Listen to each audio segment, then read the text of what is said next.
So for this statically indeterminate beams, using double integration method. So upon using double integration method, always take note na iba yung rule natin using this method compared sa area moment method natin. So for this case, we're going to have an origin. So for this example, let's have an origin that's point A. So point A as the origin.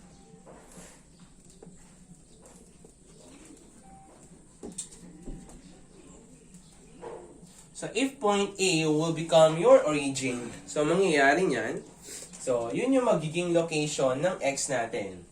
So from this part, going,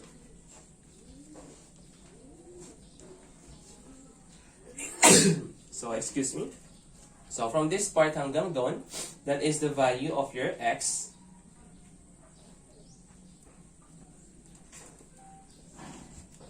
So yung X natin na yan, hahatiin natin yung BC natin. Mahahati yung BC natin. Ayan. So yung dahilan kung bakit tayo dyan nag-origin, kasi mas madali yung computation dyan if you will going to take an origin dun sa kabila or dun sa point C. If C is your origin, so mahihirapan ka kasi you will going to apply continuity condition. So let's say, this is your C. It's your beam. So, restrain at both ends. So dito ka sa C, so mangyayari, you will take here yung value ng X mo. And nangyari is, you're going to apply continuity condition here. So, mangyayari niyan is magkakaroon ka pa ng trapezoidal loading na pababa. And you will also have na trapezoidal loading na pataas to counter those load. So, yan. So, magiging complex yung beam mo. So, it is suggested na dito ka sa point A mag-origin. And also, so let's say, there is another case. Sabihin natin na dito. Sabihin natin na nakapagitna yung varying load natin. So, mangyayari is you will take origin dito. So, this is either AB. So, mangyayari is you will take the value of your X hanggang doon. So, mangyayari lang naman dyan, since dito ka sa side na to, so kapag mag-apply ka ng continuity condition, mas madali na lang. Kasi eto pataas na lang siya. So, yung susunod naman is pag ganito naman. Ayan. So, ganyan yung magiging figure niya. So, kung dito ka naman sa D, so barahin natin to. So, kung sa D ka naman, ano ng X mo, so mangyayari naman is pag ano naman yung figure natin.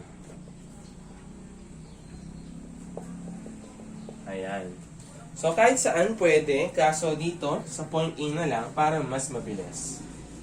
So let's go back to our original example. So at A, we will going to have our origin. So siyempre, we will going to determine yung moment natin. So, magka-cut tayo dito. So, mangyayari niyan, since we will consider the left part, lahat ng ano dito, going clockwise na moment, that is positive. So, siyempre dito, meron tayong unknowns na RA. Meron tayong unknown na moment at E. Yung reaction at C natin, that is unknown. And siyempre, yung moment at C. So, yung RA natin, that is positive. So, we will have EI, Y double prime is equal to, so yung RA muna natin, that is RA multiplied by X.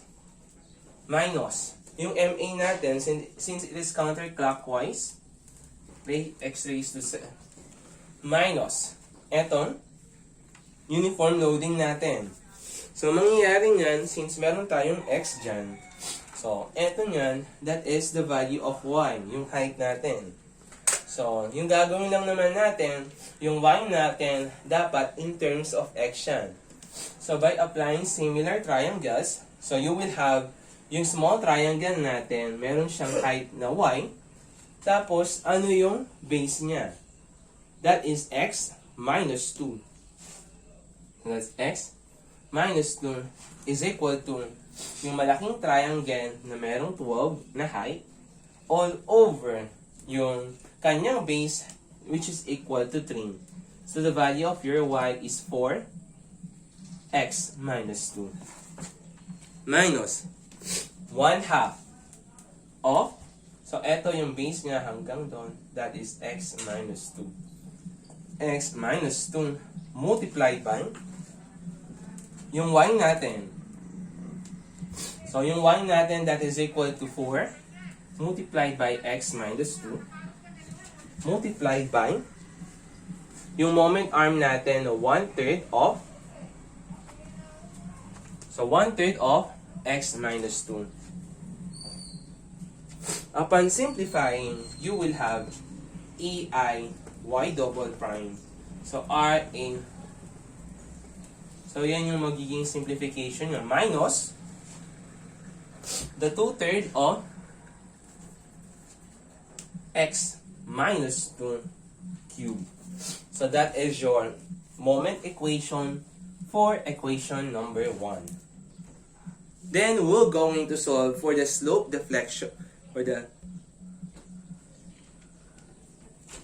slope equation. So, we will apply integral calculus. ei y prime is equals to ra x squared all over 2 minus yung ma natin, x raised to 0. So, magiging x na lang yon. So, that is m sub ax minus, so 2, so magiging 4 yun. So, yung 4 times 3, magiging 12. Plus yung constant of integration natin, that is c sub 1. So, upon simplifying, you will have ei y prime, so ra x squared all over 2 minus max minus, so x minus 2 plus c sub 1. So, susunod naman, will be our equation number 2. So, kunin naman natin yung next equation natin for the deflection equation. So, you will have ra x cubed. So, 3 times 2, meron kang 6 minus max squared all over 2 minus raised to the 5th, 6 times 5, so you will have 13 plus c sub 1 times x plus the constant of integration. So, you will have your equation number 3. So, our next goal is to determine the value of C1 and the value of C2. So anuhin natin siya kahit na obvious, no? Wherein, by inspection, no, the value of your C1 and the value of your C2 are both equal to 0. But kung nasabi yun, kasi restrained. Wala namang rotation, wala namang slope, and wala namang deflection at point A. Dun sa origin natin. So, patunayan natin by applying joint conditions.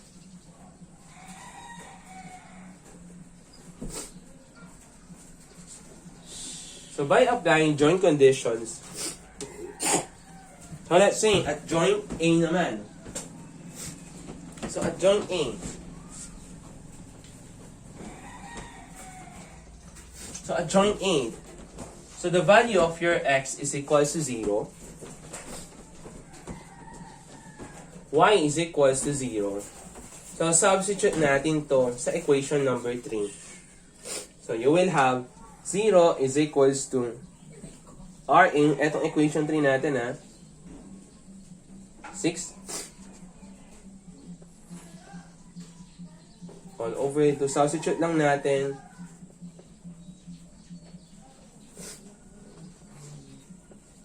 raised to 5 pala to.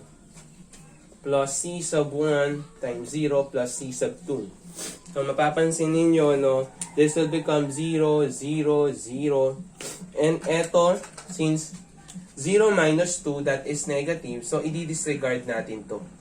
So, the value of your C2 is obviously equal to 0. Next. So, at joint A, yung value natin sa x is equals to 0. At the same time, yung value ng slope natin sa a, since it is fixed, is 0. Yung C2 natin, nakuha natin is 0. We will going to substitute it to 2. So, mangyayari, so hanapin natin yung 2. That will become 0 is equals to yung RA, range natin yung 0 squared all over 2 minus MA times 0 minus 0 minus 2 raised to the 4th all over 6 plus C sub 1. So, 0 to, 0. Tapos, yung nasa ano natin, since 0 minus 2 is negative, so i-disregard natin to. So, the value of your C1 is equals to 0. Kasi, yung C2 natin, ito yung slope, ito yung deflection, at origin. What is C1? That is naman yung slope natin at origin. Tapos naman, since nakuha na natin yung dalawang yan, so, we will makukuha na natin yung value ng general slope equation natin at saka general deflection equation. This is 0, this is 0, this is 0. So, ma-apply na natin and mabubuo na natin yung general deflection and slope equation natin. So, we have now yung general slope and general deflection equation natin, which we will serve as a reference para ma-solve natin yung apat na unknowns natin na reaction. So next naman, kanina is we apply boundary conditions sa joint A. Siyempre, dun sa other support natin, we will going to apply also at joint C naman. So, let's say at joint C, the value of your x is equal to 5. The value of y is equal to 0 o yung deflection natin. So, this is our 2a. Tapos, ito yung equation 3a naman natin. So, we will going to substitute it to 3a. So, 0 is equals to RA 5 cubed over 6 minus MA 5 squared all over 2 minus 5 minus 2 all over 13.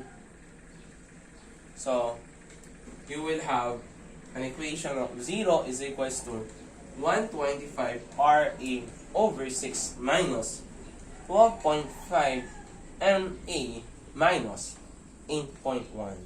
So, kung aayusin natin, no, that will become 125 RA over 6 minus 12.5 MA is equals to 8.1. So, that will become your equation number 4. So, we will have another equation since meron tayong dalawang unknowns. So, hahanapin natin yung isa pang equation. So, hindi lang naman yung slope yung 0 sa joint C.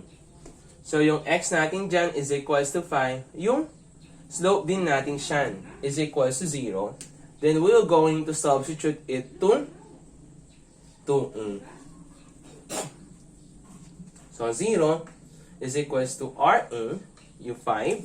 So, ito yung gagamitin natin. So, squared all over 2 minus MA multiplied by 5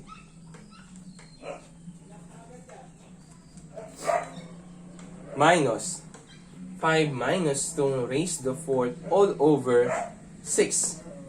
So, 0 is equals to 12.5 R sub A minus 5 MA minus 13.5. So, upon arranging, so 12.5 Ra minus 5 M sub A is equals to 13.5. So, that is our equation number 5. So, we're going to equate 4 and 5.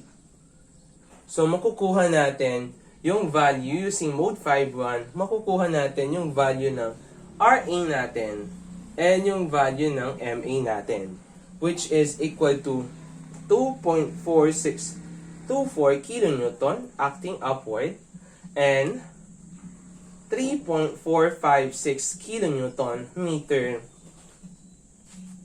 counterclockwise. So, ganun lang yung procedure natin. You will going to consider yung whole structure natin, summation moment at C. Makukuha mo yung moment at C. Summation forces vertical, makukuha mo yung reaction at C. Considering whole structure. So that is the analysis using double integration method.